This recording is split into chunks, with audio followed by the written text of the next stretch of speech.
Benfica Podcast is one of the founding members of Benfica Independent. Benfica Independent is an independent platform made by fans for fans. And in it, you can find our podcast, along with many other podcasts, along with articles of opinion, video segments, and much, much more. We're also on patreon.com/Benfica Independent with exclusive contents for our patrons. Hasta que no estás aquí dentro no sabes la grandeza de este equipo. Sí, es un club que tiene una grandeza que no se comprende si no estás aquí dentro. São de uma magia única, benfiquista, que só nós sentimos assim. Por muitos desgostos que possamos ter, valores mais altos se levantam. E o valor mais alto que se levanta em termos futebolísticos chama-se Benfica.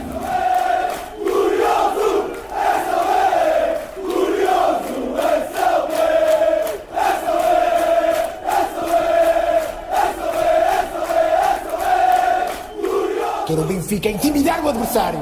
Quero um manto sagrado entrar com vocês em qualquer estado e assustá-los, pá! É isso que eu quero!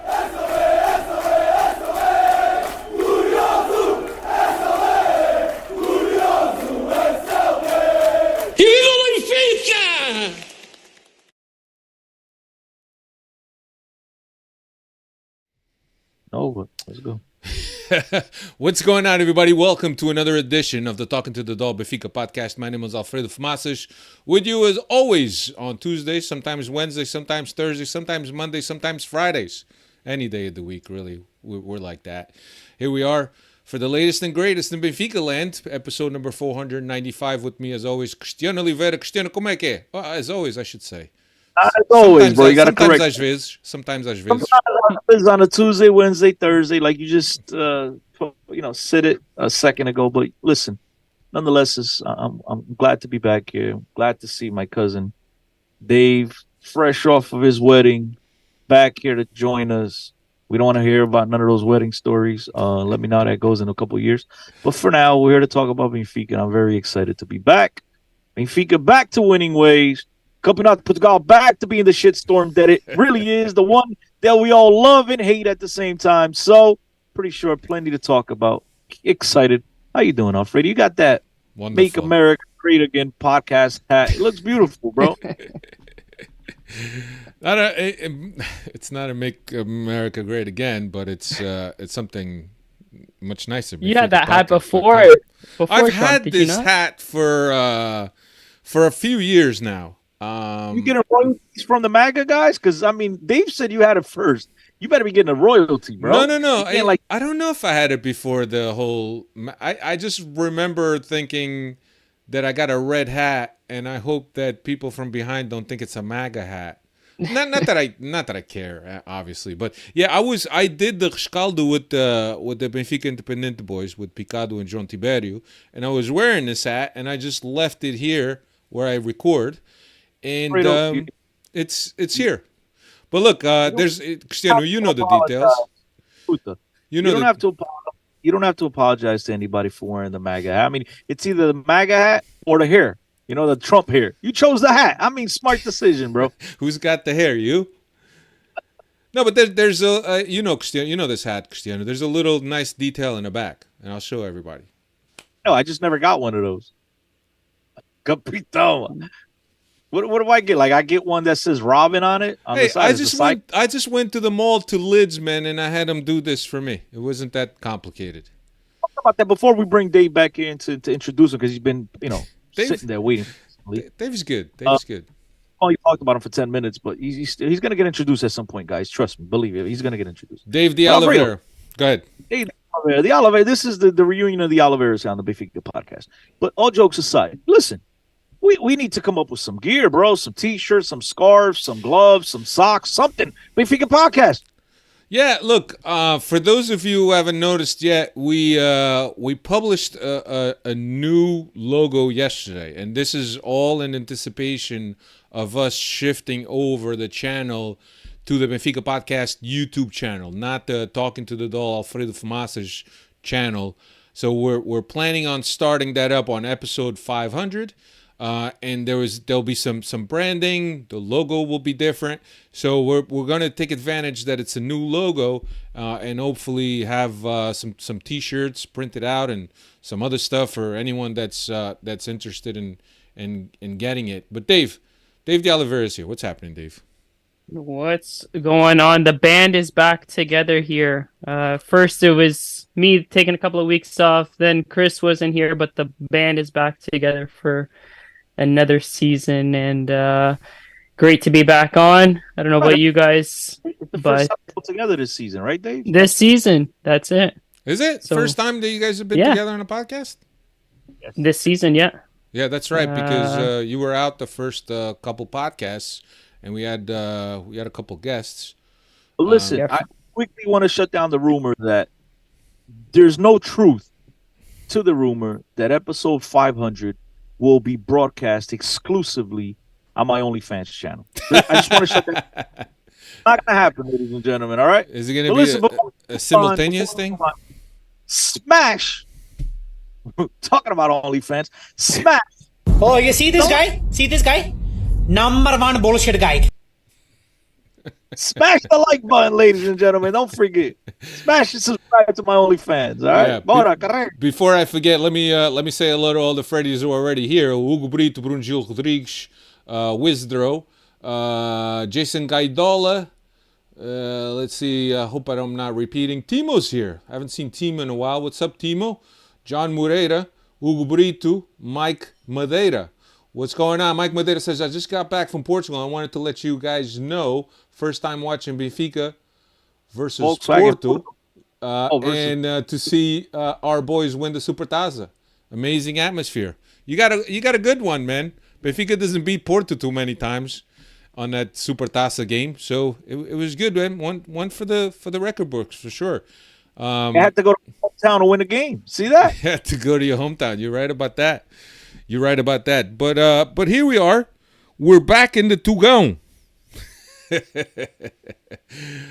3 games in, and things are already hot in terms of I can't possibly believe why other countries don't want to broadcast the games of the Tugão. I can't Well, I possibly. can think of a couple of reasons. One of them could be because every time you turn on, aside from the home games, at the Big Three's home games, you turn on a game on TV and it seems like it's a college. You ever see those NCAA games in the United States where you got tarps around the field just covering the fence? Yeah. That's what it looks like. They seem to always focus the camera on where there's no bancadas. Where it's like the stadium is a practice game, and so it looks like the Thailand league. You know what I mean? So that's what I mean. That it just makes no sense, dude. I never understood why they do that. Move the freaking camera to the one stand. At least it looks like there's people watching the game as opposed to a college game. It just makes no sense. And then, obviously all the gibberish with the refereeing and stuff. I mean, we can spend 3 weeks, a month. I mean, a year. It's been going on for over 40 years. So I'm pretty sure we can spend a lot of times here on the podcast talking about the nonsense when the gibberish with the referee. Yeah, I thought that we would at least see it go down the stretch to see, the refereeing the way it's been. First round, you got Sporting with that offside goal that was validated by a VAR. That the referee association then came out with a comunicado and ended up suspending the guy. And then this past Sunday? Yeah, Sunday? What? No, Monday. Yesterday.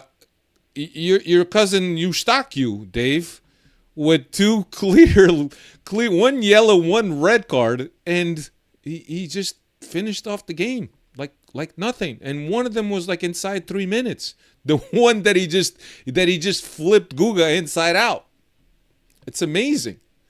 I don't know, Alfredo. Maybe you were looking at this with Benfica color because to me that looked like the whole ball. É canela até o pescoço. All ball. That man hit me. Bro. Around his. Bro, let me tell you guys something. A trick for you guys that don't know. Some of you already know. Timo knows what's up. If you want to make some money on betting sites, bet on Porto, right? Number one, especially when they're down because you're live game action. You want to get in that live game action when the odds are or the value is there. Before the game, it's not necessarily there because the bookies know that they're going to end up winning. But if they're down, especially if they get a goal conceded early and they're down, put some money on them. Yeah, the beginning of the you'll game, be a happy man. Yeah, before the game, the odd is like, I don't know, depending on how you show your odds on your app, right? But it's like 1.13, 1.06. So there's not a lot to gain. But if you put down $10, right, and you win $12, you win $2. Hey, great, you won. And if Porto loses, you're giving people bad advice here. If Porto loses, you're still happy. The advice you're giving people is when Porto goes down a goal. That requires a little bit of skill. No skill. Not really. You just gotta wait. You gotta wait. That's it. You gotta wait. They go down a goal, and you bet the house. Yeah, they're gonna overturn. Where you're gonna win. That's what Timo said. That's what Timo's saying. And this in a 73rd minute, the odd jumped up to like 9 something, and I went ahead and put $10 on it, and I finished out the game with $100. It was a beautiful thing. It was a beautiful thing. Bet 100. Yeah, I should have. Always bet responsibly, though, right? That's right. Bet responsibly. Don't bet what you don't have. And we don't condone gambling, or we condone gambling. I don't know. How does it go? Responsible gambling. Responsible gambling. Sounds to me like you're condoning it, bro. I don't. We can't just cut a promo for 5 minutes here about get on the action, then at the end, we don't condone gambling. Responsible gambling. Whatever you do not bet on Benfica, man. Never bet with your heart. That's why you always bet on Porto. That's advice you give people is don't bet what you don't have. That's it. That's there you it. Go. You're right about that. But anyway, 495, as I mentioned tonight, Gil Vicente recap. Benfica went up north to squeak out 3 points. Vitoria, it comes up this weekend before the so adored international break that we all love, that we all look forward to. The international break comes up after this Vitoria game this weekend, so I'm sure everybody's looking forward to that international break. Let's get right into the Gil Vicente game. Last 5 visits to Barcelos. Benfica 5 wins, no losses, obviously. No goals allowed. Last time Benfica lost in Barcelos was in 2021. I'll give you the lineup. Samu was in goal. Bas Silva, Otamendi, Auschnis, Tino Kokshu, Di Maria, João Mário, Rafa, and Cabral were the front 4. Flaco not even on a bench. Did not warm up with the team. Cristiano, I think you've been saying for the past 4 or 5 weeks to whoever want to listen to you that Flaco's on the way out. Why would he warm up if he's not even going to be on the bench, Alfredo? But usually they have three. They usually have 3 players, 3 goalies warm up. That's customary. That's because o terceiro guarda-redes vem com uma tesão do caralho e he just wants to be by his family, and so he comes out of dirty the uniform. But now listen, look. How do I start? Where do I start? I should say in the beginning. Flaco not being a part of the match day squad. I'm not shocked. Now, what I don't understand is if, ladies and gentlemen, if Sport Lisboa Benfica and the decision makers, whoever the hell is making the decisions, thought that Samu is the future of the club, thought that this guy can take the reins today, why in the hell would you spend the 12 million or 10 million, whatever it was, on a goalie and Antonio, I'm going to call him Antonio because he's Portuguese now, Antonio Truvin? It just makes absolutely no sense. So my question to you and the lads and the Freddy's chat, Freddy's, hit the like button. The question is, why in the hell is Truvin not in goal yet? I just don't understand. I mean, we need to see P2 after P2 after P2 to finally get a goalkeeper in there. And I understand that Samu played the previous game brilliantly with his feet, and he's got a lot better feet than Vlaco Dimos, but that's not hard. You get what I'm saying? It's like a guy with one eye sees better than the guy with 2 unfunctioning eyes. It's not, you know what I mean? Still can't see perfect, but it's better than a guy that can't see out of both. 2 unfunctioning eyes. The peachy eyes. I was being polite. What's two unfunctioning eyes, bro? Huh? What's two unfunctioning eyes? Is that the same as blind? Sim, é isso. They don't function, so yeah, não pode ver. But I mean, what are they waiting for, man? I just don't understand. Like, it's just I don't understand the decision making, man. I'm glad I haven't been part of the podcast over the last few weeks because there are so many questions in terms of what else wanted to spend 14 million on Jurassic Park. The striker right now, I know it's early, but there's just so many questions, and then you see this happening.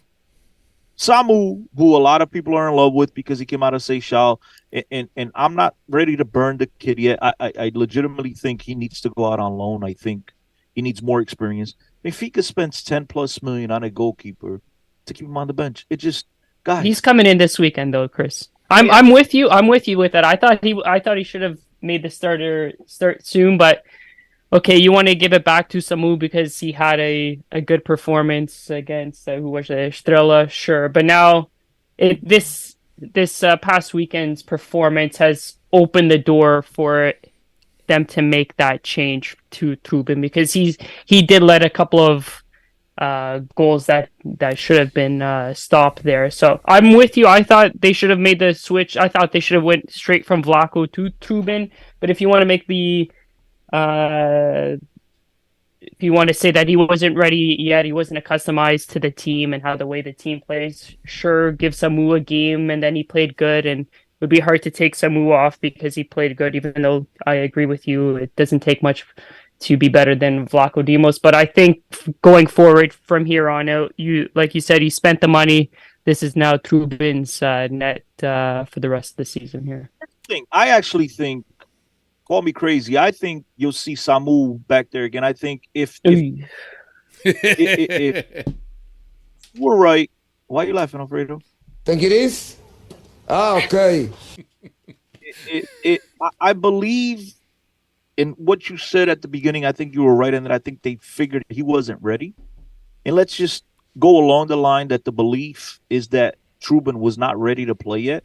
Well, then I do think, Dave, he still doesn't play this week. If we're going to go align with that, right, I think he still sits the bench this week, and they're going to wait to bring him back and play him after the international break. Yeah. That's what I think that makes a lot of sense. I'm thinking that he goes in this week. But I can understand the international break as being almost like a clean slate of sorts that he then get. But Benfica can't really afford. That doesn't make sense because he's going to be away. He's going to be away with the Ukrainian national team, so it's not like he's going to be there for a week and a half just but training with them and getting the squad right. So if it's to get accustomed with the team, but Dave, think of it as a reset of sorts, Dave. But listen, he comes back, he'll have another week of practice. But here's my thing, Dave. And again, I'm not saying you're wrong. I'm just playing devil's advocate because I would have started Trubin from the get-go. That would have been my option. But again, like I said before, if we're going to align with the belief that they thought he wasn't ready, it's not because of a soft goal that all of a sudden you're going to, Samu's no longer ready to take the reins. You understand where I'm coming from? Yeah. Wait, Schmidt might come out on Friday's press conference and say that there needs to be another change of energy in that position. Look, I think you guys heard me a couple weeks ago, and it wasn't that I was shitting on Samu. I just think that at this stage of his young career, Samu's not yet ready to take on the reins of a club like Benfica. That doesn't mean that he won't be ready in the future. That doesn't mean that he's a shitty keeper. I don't think he's a shitty keeper. I just think that he's not ready. Benfica needs a lot better than Samu in goal. And we're hoping that Trubin is the answer. So we'll see. We'll see. But I think at this point it's a foregone conclusion that Vlaco Dimos will be on the way out before Saturday, for sure. For sure. Does a goalie need that much prep time to adjust to a team? Epa, here's my thing. If he doesn't speak English... he speaks English. He did the interview. He's already learning Portuguese also. Também, foda-se, em 2 semanas caminha. Já sabe dizer caralho e foda-se. And you, somebody. Listen, at the end of the day, the one thing I tell people over and over again, the international language is the ball, the football. That's it, man. You play, you see, scream, whatever. I hear you screaming. I don't know what the hell you're saying. I'm getting out of your way either way. So, look, it's I don't know. I'm not a goalie. I've never been a goalie, so it's kind of hard for me to sit here. I don't think it is, but at the same time, it does take a little bit of adjustment to understand and get to know your teammates. Bruno Gil Rodriguez says, I'm really disappointed in Roger.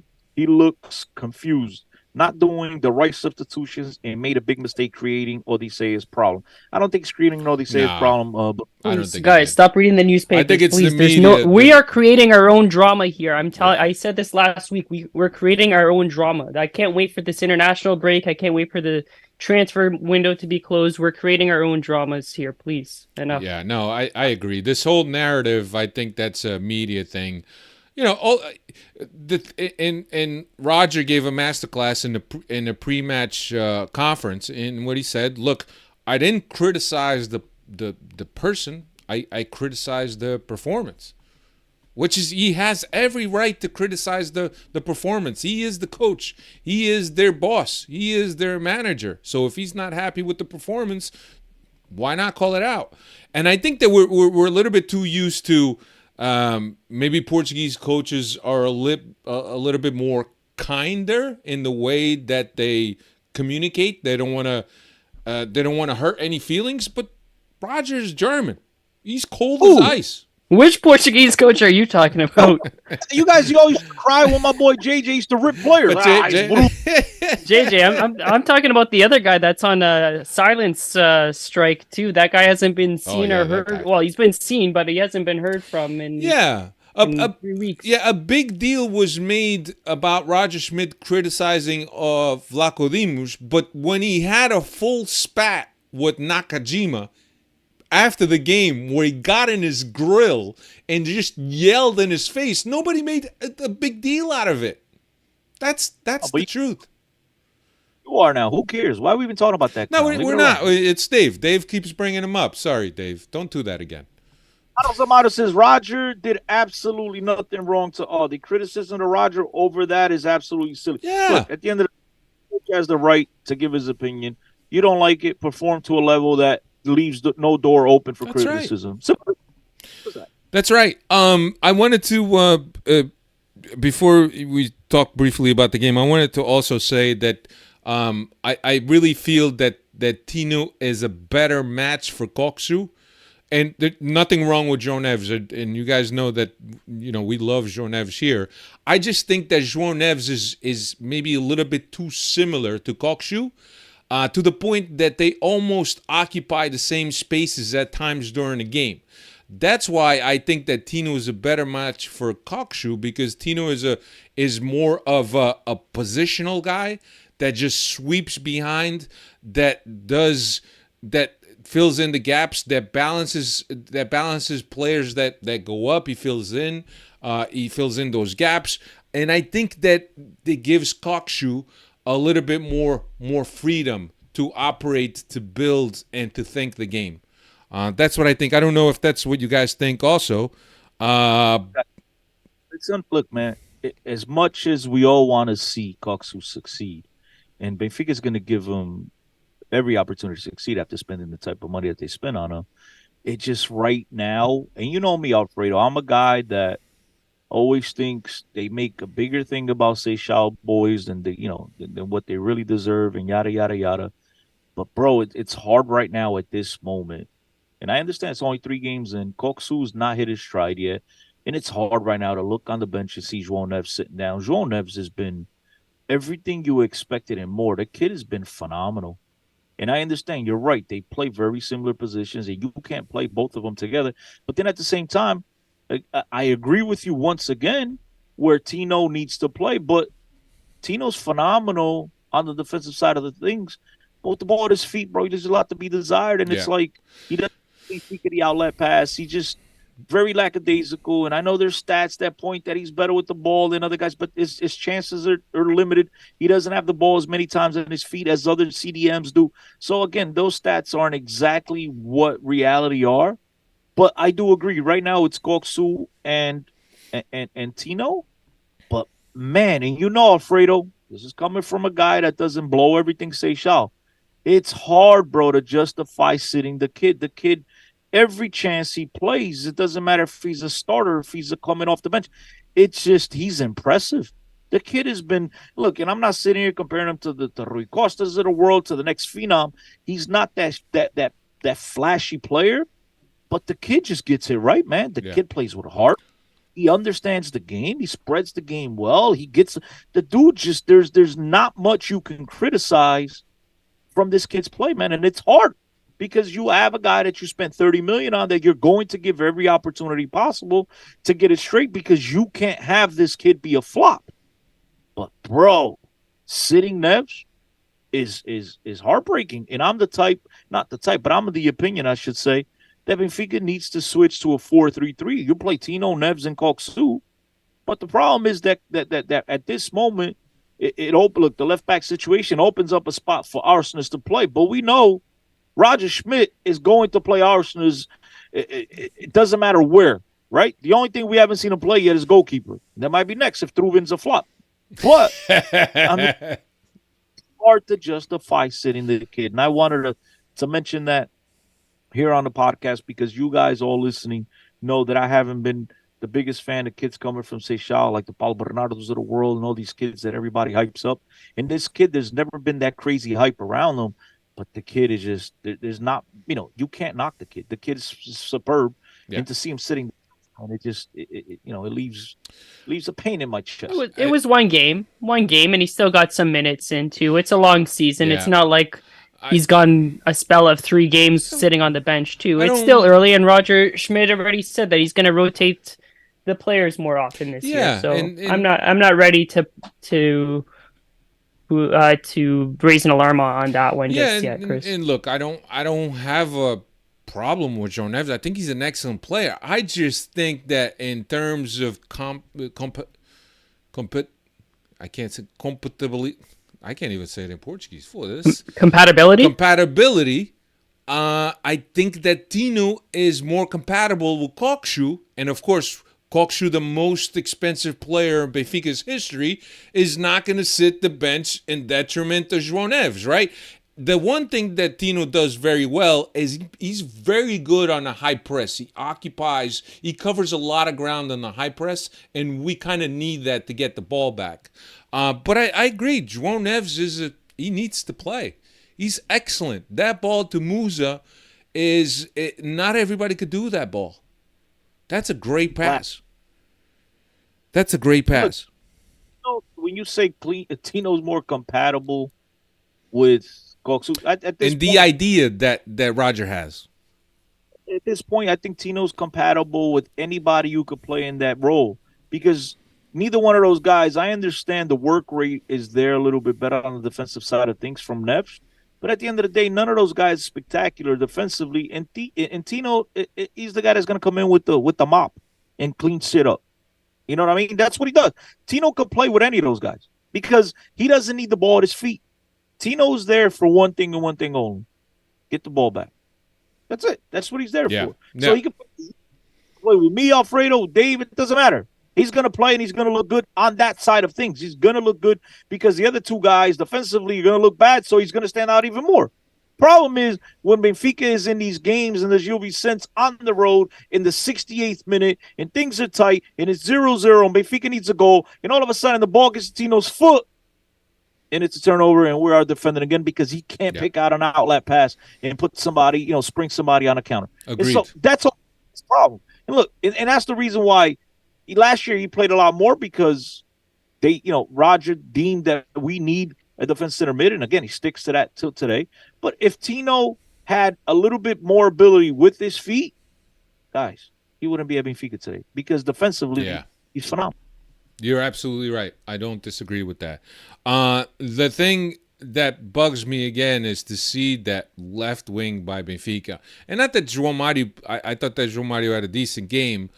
But to see Auschwitz and João Mario on that left wing, especially Auschwitz, going down the line and then not having a left foot to cross and just bringing it back again, I can't see that left flank like that.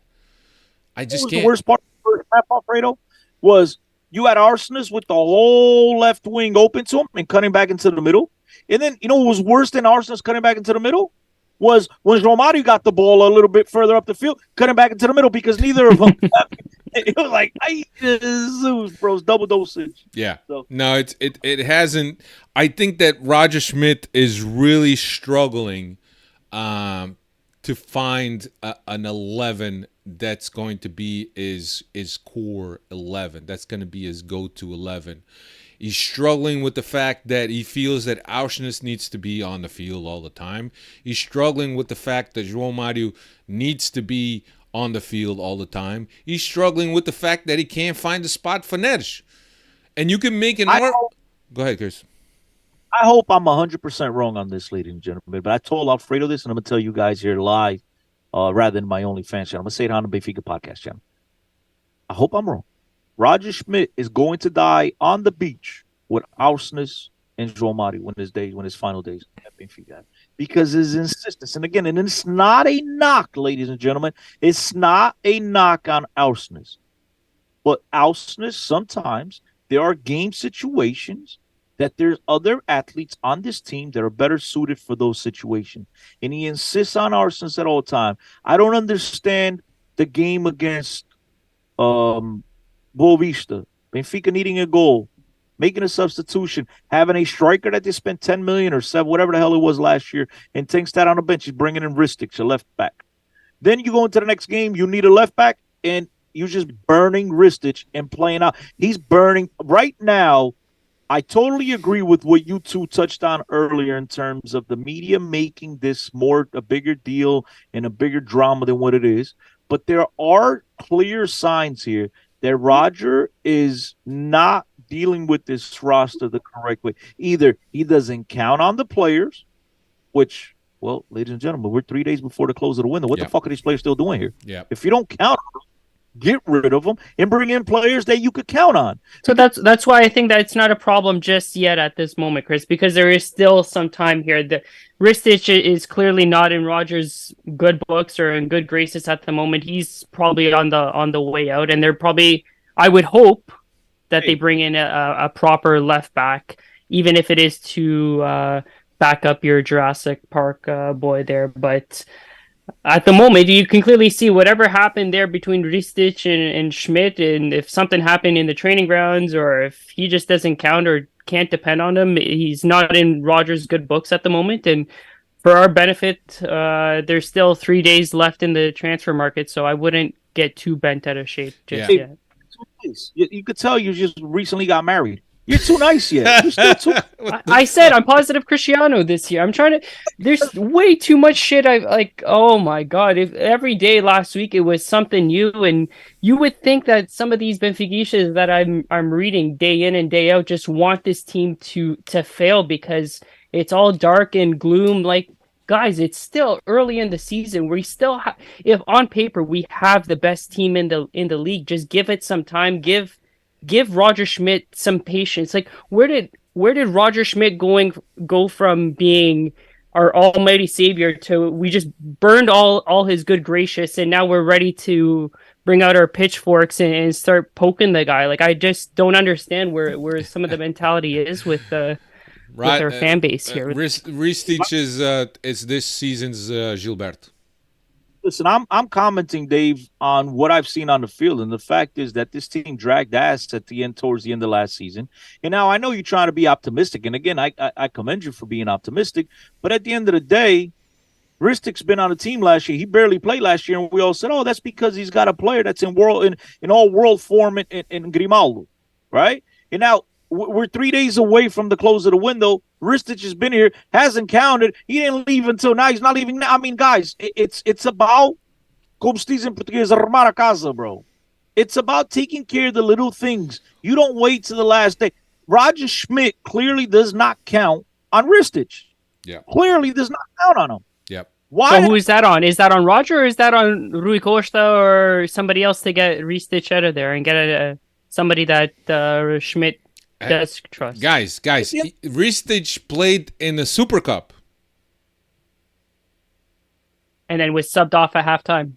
the first half when it was shambles. But he was good enough to start in the Super Cup against Porto, right? So something must have happened. Is that what you're saying? Bruno Gil Rodrigues is the word is Ristich doesn't practice well. I get it. And Roger's been very vocal in terms of how guys practice and how guys work out, and that being a factor for selection.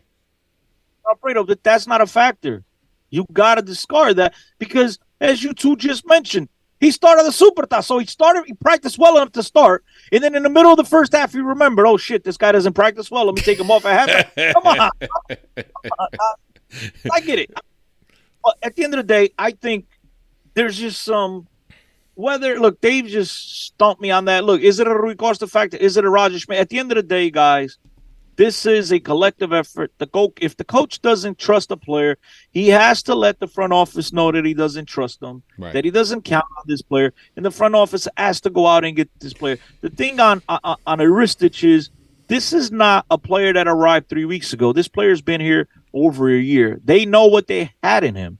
They went out and spent $14 million on Jurassic Park. Guys, if they thought Ristich was their guy, they wouldn't have spent $14 million on Jurassic Park. Then when Jurassic Park comes in and he struggles mightily, then Ristich gets an opportunity. They sub him off at halftime.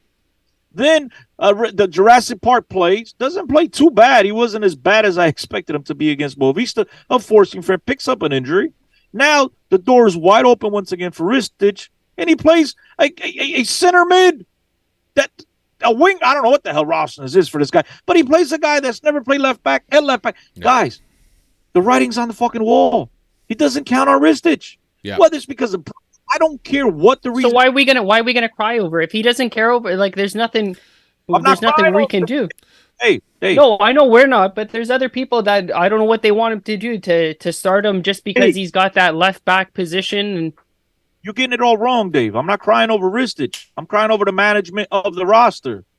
Ristich, and I said, who's that fall under? Dave, it don't matter who it is. It's the club. It's a situation that needs to be taken care of. Last year, we had a player in Grimaldo that played the majority of the minutes.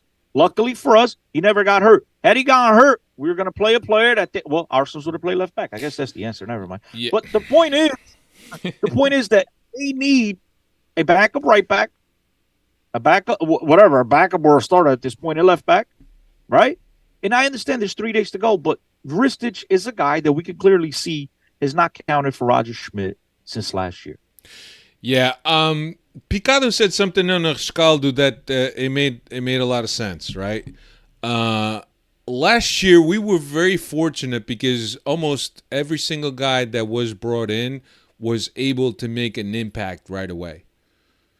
Enzo made an impact, Auschwitz made an impact, and this year the guys that we have brought in have yet to make a significant impact. I mean, you could even question Koksu in terms of what impact he has made. Certainly, it hasn't been the same impact that Enzo has made. Jurassic, yet to impress. Cabral, yet to impress. I mean, this is early. They just got here. They got here 2 weeks ago, and they played 3 games in 2 weeks. It's early. No, you know what I mean? I get it, but the last of the guys, Jurassic, and again, it's $14 million for Jurassic, and it's $30 million for Koksu. Now, I understand they spent a lot of money on Cabral, but Cabral, the guy looks like he was out of shape, and he's just a ride. But I agree. I mean, these guys have not fit into the system. They've not played to expectations like we all expected them to be. And I just wanted to go over some of you. Jason Gaidola says here on the chat, one of the Freddies, thank you guys for your comment. I understand we haven't read a lot of your comments, but guys, it's just, I'm excited. We it's there's a lot to talk about. But I wanted to read this one out because Jason Gaidola says, I think Schmidt is simply just experimenting with the lineup, to be honest. Fuck off. Jason, if he's experimenting, fuck off, man. Fuck off, mate. I appreciate your comment, and I understand you're just as excited as I am to comment, right? You want your opinion on it, but guys, listen, fact of the matter is, Benfica dropped 3 points at the Bessa. We don't have the luxury of experimenting. This is my whole point with Samu going at the beginning of the podcast. We don't have the luxury of experimenting with Samus of this world. With the lineup, we don't have the luxury of dropping. We play a very tough game this coming week against Vitoria de Guimaraes, okay? And then in a couple of weeks from now, we're playing Football Club do Porto. Before we know it, we're 6-7 points behind the other opposition, and we play in the league that is not that competitive. There are not many opportunities at least our rivals. And with the refereeing in shambles as it is, ladies and gentlemen, Please. there are not going to be many opportunities for our opposition and our rivals to drop. If these guys get in front of it by 6-7 points, if you think the media circus is bad now, 3 points behind now, just imagine what it's going to be when it's 7-8 points. Guys, there is no room for experiments here. Don't even talk that into existence. I think that's what half these people want. That's why you guys keep putting it out into the atmosphere. It's going to happen. Think Dave, positive. Come on, guys. yeah, There's I still just, some time here, please. I understand what you're saying, Dave, but it's not time to experiment. If you want to experiment in the preseason, not now. Don't fucking experiment now. He's got his I'd say 8 that he can count upon. If there's the 8, if not more, there's those questionable positions. Okay, the Samu thing, I think we already discussed it. Trubin came in early. If it was up to me and Chris, I would put him in there right after the Boavista game. They want to give it to Samu, okay. Then Samu had a decent game against Estrela, didn't make any mistakes. Great. Give him a pat on the back. He gets to go in against Gil Vicente. Now he made some errors. Test is going to be this Saturday, whether or not Schmidt puts Trubin in or not. We can't afford to give up any more goals as a result of a reward to Samu. No, we can't. That's why we're saying this weekend it's got to be Trubin. I think I agree with you. I just think that Roger Schmidt is having a hard time managing this squad, managing all the players that he has on this squad. There's clearly Ba is wait. Is he good. having a hard time managing players, or is he having a hard time managing agents and fathers and whoever is in charge of these players? Because I think that's the real issue here. But he shouldn't be managing those guys, right? He shouldn't be. He shouldn't be involved. That should be an upper management problem. And Roger Schmidt has to have that conversation in the locker room, guys. Listen, we need to put a muzzle on this. And then the management upstairs has to tell these guys, look. Again, so I think a lot of this is coming on Roger, where there should be some arrows pointed at some other different people as well. What I'm blaming Roger for, not blaming. The only responsibility I'm putting on Roger is game management. Everything on the outside. Like now, I mentioned the Ristich situation. I think the coach has a say, right? When you hear from the outside that Arsenis was a request from the coach, right? You hear that Koksu was a dream for the coach. You hear that Jurassic Park was an acquisition asked by the coach. You hear that Ba. So yes, I might be putting a little bit more responsibility on the player management side of things, on acquisition side of things, right? Because everything you hear is that this was a request by the head coach. So I'm talking in terms of that. Now, all the other stuff we just talked about, I'm with you, Dave. That's not his responsibility. I just gave you my opinion. I think he has to have a conversation with the players, because at the end of the day, the coach is the one that's closest to the players. It's not an upper management, right? It's the coach. The coach interacts daily with the players. He's got the personal relationship with the players. He's the guy that could take a player to the side and talk, as opposed to a director who I see you once every 2 months.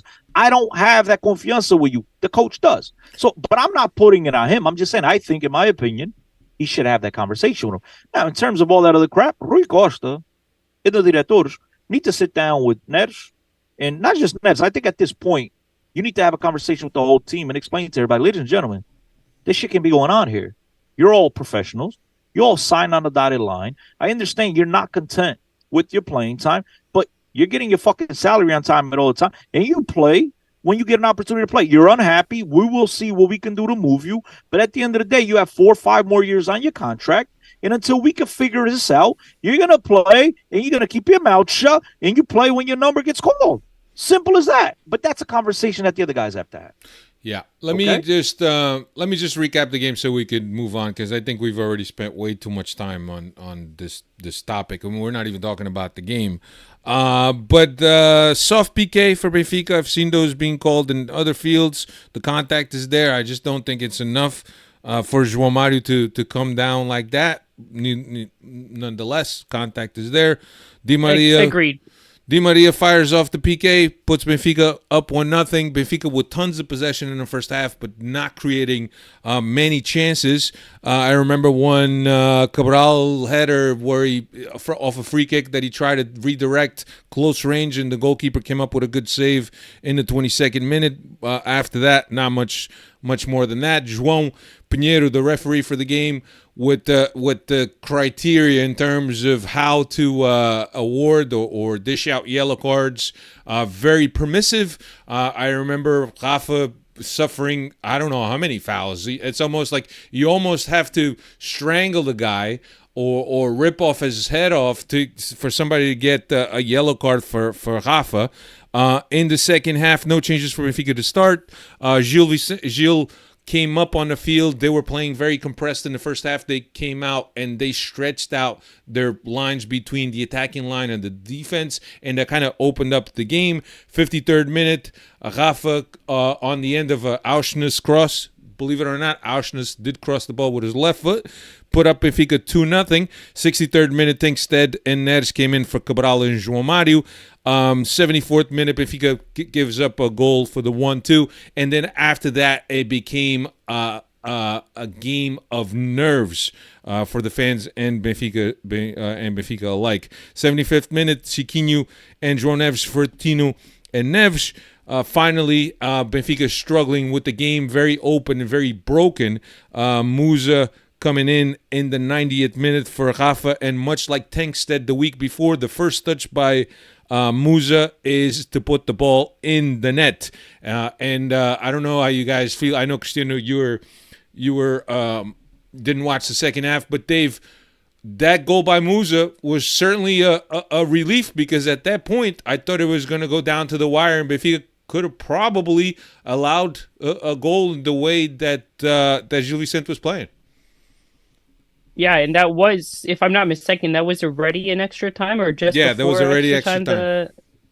Yeah, so that goal there comes and kind of gives everybody the sigh of relief. But you saw it right away. You got to give credit to Gil Vicente. They came back and still went for it there. But yeah, got to give credit to Musa there. For some, I think he's created a little bit of a niche for him, that as a super sub, if you want to call him. He probably wants to get those starter minutes there, but he's it's great as for our team to have that option to come off the bench and be that efficient with his opportunities. And just another example this past weekend. Yeah, before go ahead, Christian. Oh, bro. Fuck out of here. Well, good for him. It's good to see him get that goal. But come on, now everybody's gonna be talking about. No, I'm not calling to have him start, but he's efficient. You need players. He made like the run. He settled the ball. The ball got a little bit away from him, and he was able to fire a shot. It works for me. Fire a shot, yeah, I know, but the defender, if he doesn't deflect, onde é que vai a bola? Tá bom, pá, mas é para isso que está lá os defesas, pá. To deflect the ball. Benfica doesn't with all the legs in front of the box. It's amazing that Benfica doesn't. They're using the bench like pinball. Is that what you're saying? Yeah, like Benfica doesn't shoot the ball, thinking that a ball coming off somebody's leg is good enough to trick the goalie. But Benfica doesn't shoot from the outside. It's amazing.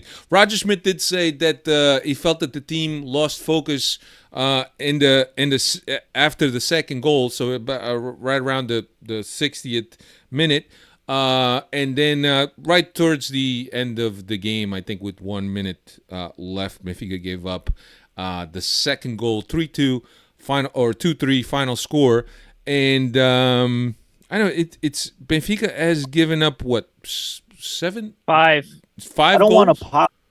I don't want to pile on the guy, bro. I really don't, because I want to get away from this. But that's typical Roger Schmidt. Oh, the team lost focus. His substitutions had nothing to do with it, right? His substitute collapsed midfield. Come on. I think that there's, he puts in Neres for João Mário. João Mário, who had been playing okay. He better than the game against the right. Strela. I'll give him that much. And thinks that for Cabral was visibly exhausted. So I think that that's the right substitution. But I think that the team, and I tend to agree, lost a little bit of focus. I don't think those substitutions caused the goal, because there were offensive substitutions, but certainly there's an image that shows that at some point when Benfica is defending, Di Maria, Neres, Rafa, and Cabral were on the front line even before the. Go ahead. Alfredo, you're winning 2-1 late in the game. Now you're making offensive substitutions on the road. Fuck, come on. Again, Murata was warming up at some point. Moratu's, but come on, you hold. What you got to do at that time is hold on the midfield. Yeah, don't lose the midfield. You don't lose the game. Oh, okay. One, here, mark it down. This is incoming Roger Schmidt criticism here. The substitute I would have made was Di Maria. There, he was absolutely invisible in that second half. I don't even remember him.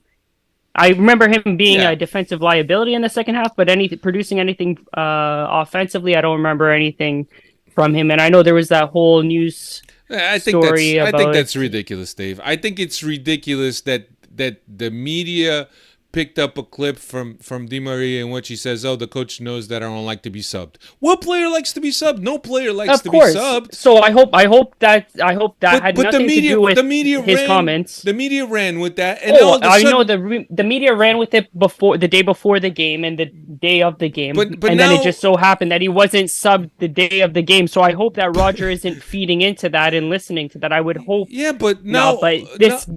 This game here had it all written that he should have taken off Di Maria instead of a Rafa in that. But now all of a sudden the narrative is Roger Schmidt didn't take out Di Maria because apparently Di Maria doesn't like to be taken out. And I don't think it's like I agree with you, Dave. I would hope not. I would hope not. But the thing is that those are the narratives that we're seeing. Dave, give us some stats so we could put this game behind our back, because really 3 points was really the most impressive thing off of this game. Let's go. Rafa has now scored in every single league game of this season, and super sub Musa has now scored 11 of his 13 goals for Benfica as a substitute. Yeah. Cristiano, any more comments on this game? Can we move forward?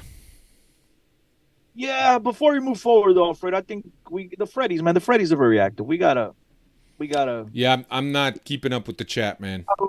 It says sick flick by João Neves to Musa. Diogo Reis wasn't happy with João Neves on the bench. LCLBE says, why is Cabral playing over Musa? I don't see how he's much better. There's so many comments here. I love this. Jason Gadel says they have issues protecting leads. Bruno Guilherme lost to Meio Campo with those subs. Anyone know before Geds will be ready? I think the word is he'll only be ready like in November, right? Is that accurate, Alfredo? Yeah, could be November, December. Yeah, around that time. Timo said, anytime Rafa comes off, we end up losing any type of pressure on the opposing defenders when they have the ball. Rafa's the only guy that gives us that. Carlos, 70 minutes is enough for a legend. I agree. I don't know what. For Di Maria, 70 minutes is enough for Di Maria. Especially when you need to close up shop. Yeah. I mean, but then again, he doesn't like to be subbed. Who the hell does? That's what I'm saying. But anyway, so that's behind us now. So now we turn our attention to Vitoria at Estádio da Luz, Vitoria Sport Club, or you also know them as Guimaraes. Vitoria is currently in first place. What else are they doing, Dave? They are one of the undefeated teams so far to open up the season. 3 wins to open up the league against Estrela, Gil Vicente, and Vizela. 3 wins. They did fire their manager to open up the season after getting knocked out of the Conference League. Moreno Teixeira is out. Brazilian Paulo Tura is taken over. Historically, 125 wins, 30 draws, 25 defeats in the previous 180 meetings. Last 10, 6 wins, 4 draws. The last defeat against Guimaraes came back in the 2013 Taça de Portugal final. Yeah, not to mention that Vitoria has scored 5 goals through the first 3 rounds and has only allowed 1. Understandably, that they've played the opposition that they've played. Nonetheless, it's something that that Benfica can't be going into this game messing around. It's going to be a serious game and an important round, being that Braga will play Sporting on the same round. They will play on Sunday while Benfica plays on Saturday. It's 8:30 local at Estádio da Luz. What else? Gonçalo Guedes confirmed, extended or renewed his loan towards the end of the season. A lot of people out there are thinking, okay, why are we signing Gonçalo Guedes and basically not giving time to Sheldrup? I get that argument. I think that Gonçalo Guedes has experience, and as far as he could remain healthy, because apparently this knee problem is something that's been bugging him, and he hasn't been 100% for a while now. So hopefully he could come back and be his old self. And I think that the versatility that Guedes brings is the fact that he could play all 3 positions up top. So I don't know, Cristiano, how do you feel about this extension of Gonçalo Guedes? Was it something that you would do? I mean, I've thought it long and hard about this. I've heard some asinine comments on Twitter or X, whatever you want to call it. And so I kind of was hoping you didn't ask me this question. Why not? I look, I like the player. I think a club like Benfica should always amass quality players.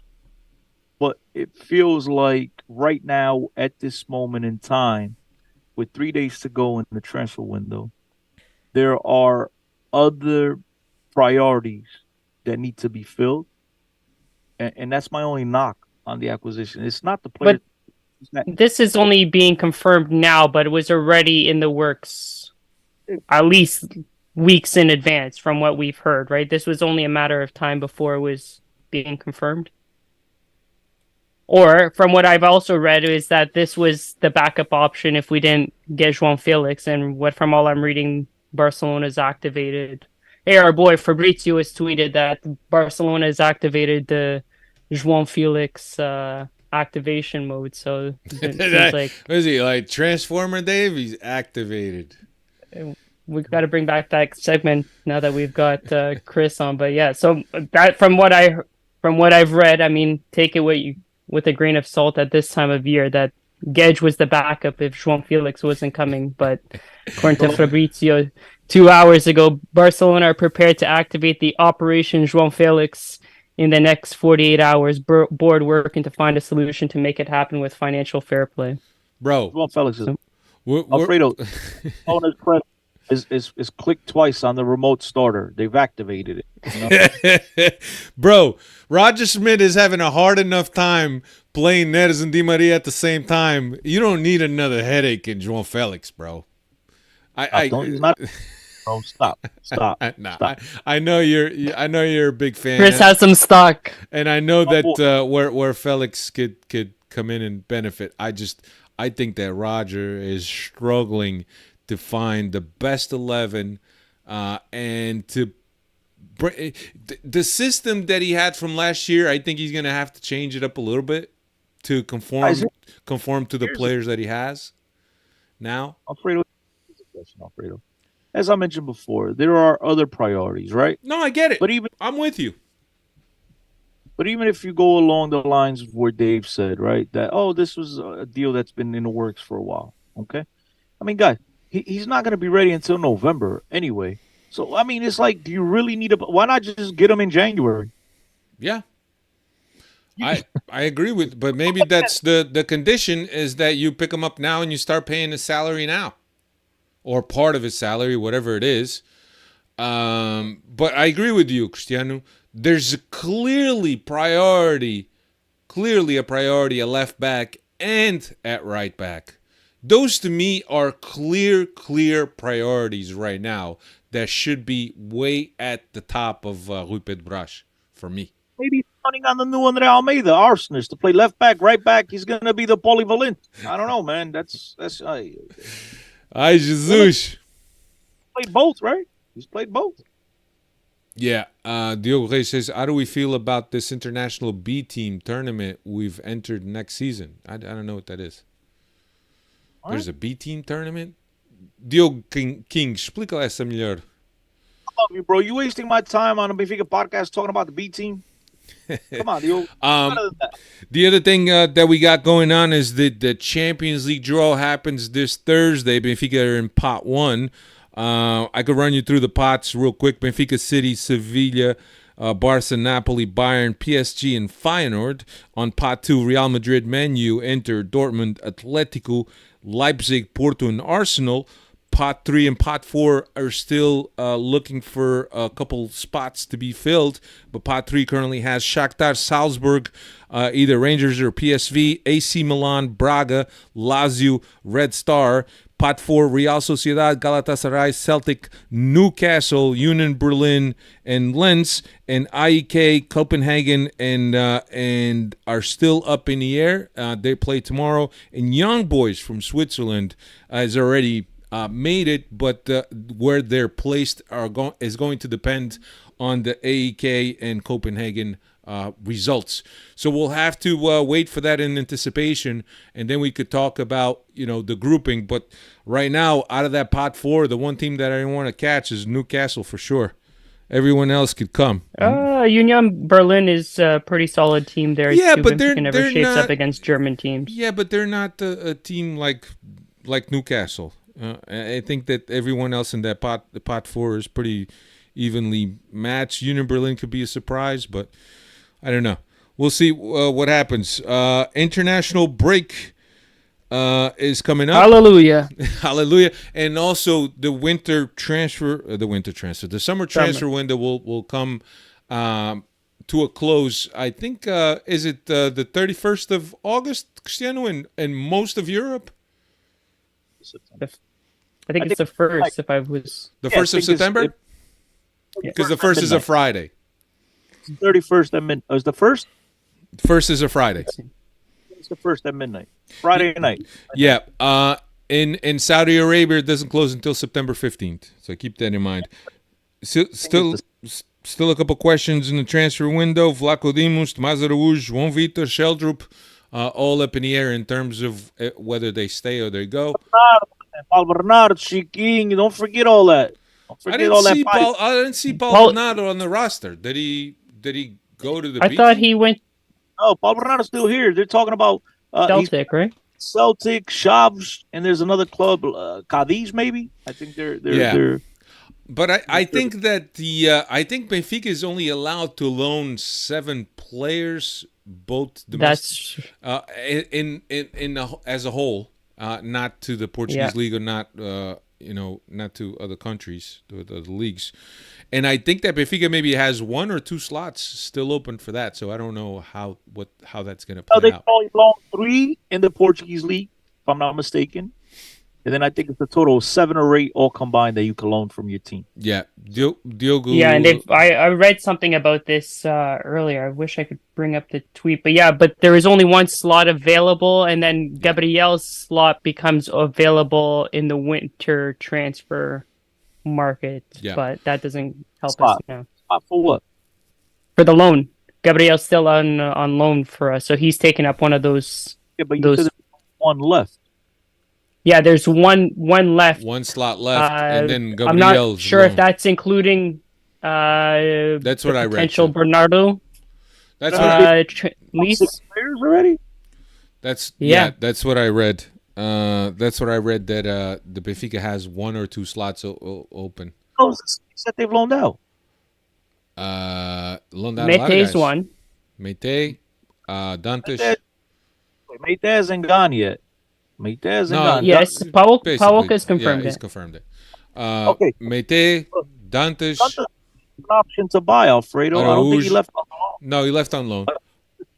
He left on loan? I think Araújo is another one. Yeah.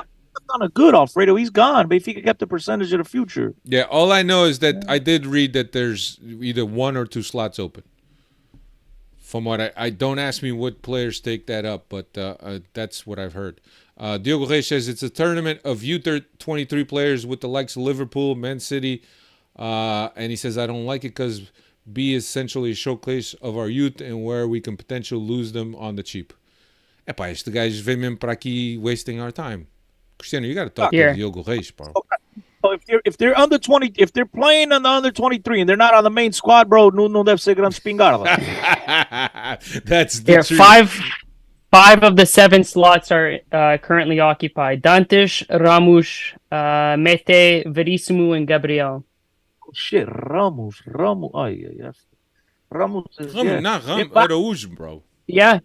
No, Ramos, he's there on a loan this year with the obligation to buy. Obligation option that could be triggered Ramos by either who? side. Gonzalo, bro. Oh, yeah, that's true. That's true. No, you're missing Araújo from that list, Dave. Araújo's also at Famalicão. Yeah. So then there's that's another one. And then. you're missing the kid that went up to Gil Vicente. Who's that? I couldn't tell you because I don't remember his name and he didn't play. Martinet. Martinet. Oh, but this is international spots. Oh, international. Okay. Never mind. Got three domestic. Yeah, 3 domestic, 7 international. Yeah, domestic is Araújo, Martinet, and maybe one of the slots is available as the domestic. I don't know. It's still fully. Anyway, I think that's pretty much all we got. We already mentioned Gedge. We'll see. It's going to be a frantic end of the week, and I certainly hope that the priorities that I spoke about earlier in terms of a left back and a right back are main directives for Rupert Brash to fill him.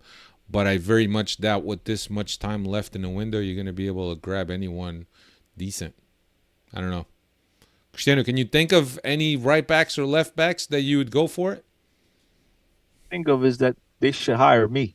So get Rupert Brash. Hire me to fill this roster. That's what they should do. With infinite cash? No, with the current situation. Give it to me. How about hire you to deal with these players' wives and girlfriends and agents and fathers? I think you'd be perfect for that, man. Glorified babysitter. Yeah, you'd be perfect for that, dude, to keep the representatives and loved ones under control. Look, Bruno Gil Rodriguez meant Gilberto. I don't know what he means by that. Gilberto was sold outright. Yeah. Bahia, garoto. Bahia. Says if you're under 21, are you and from the academy, does it take up a slot? Yeah, I think it all does. Yeah, it does. Não querem falar do sub-23, mas estão a falar do jogador sub-23. Yeah, but those guys are on the main squad. Diogo, I said if you're 22, 23, and you're not on the main squad, you're playing on this sub-23, you're not grande espingarda, bro. They're not, they want to steal you away because of this BS tournament you mentioned. Go ahead. If you're good. That's the wrong window, bro. Ruben Diaz at 23 wasn't playing on the B team. João Felix, Renato Santos, Gonçalo Guedes, João Neves, Antonio Silva. Those guys, the guys that you worried about, the Pearls, those guys aren't on their 23 team. If you're 23 and you're not part of the main squad, pack it in. Go play at Santa Clara. Diogo, that's the difference between shopping at Best Buy and shopping at the Loja dos Chineses. The merchandise is not the same quality. Ray says, why hire Chris? So he could bring back that up. You know it, baby. Anyway, that's all we got for you this week. Next week we'll be back. We'll look back at the Vitoria game. We'll also discuss Benfica's UCL draw, and we'll hold hands and sing a song and kumbaya and be thankful that the international break is here. We'll have to take a tally to see who's still here too at the end of the transfer window. Who's gone? Who's in? Who's out? Yeah, Bruno Gil says the Sub-23 lost 3-1 against Santa Clara. They are awful. 8. Yeah, but how was the pitch? Now Santa Clara is good. It's Nacional that you got to worry about. No, it was Santa Clara Oh, that is it had Santa Clara? Yeah, the you're right. rain pitch. Yeah, Nacional is the fog, right? Santa Clara is Yeah. the wet pitch. Don't- Timo says players under 21 are exempt from FIFA's loan maximum. If I'm not wrong, could be. I'm not talking about Santa Clara ever again. Don't put words into my mouth. I got in trouble, and I love my Asturianos. I don't understand what the hell they're saying, but I love them. Love them. Okay. Yeah, Bob So the no Builder comment. says, "Damn, I missed the show." Yeah, you can catch it on a replay, man, or on Spotify or however you get your podcasts. It'll be a replay on YouTube also shortly. Take care, everyone. Thank you, all of you guys that were here checking us out and keeping us company. And the chat was lively. Sorry, didn't get to read any more questions that you guys, but I think that's Cristiano's job, and he failed miserably. What? Tá bom, pessoal. Abraço a todos. Later. Like button.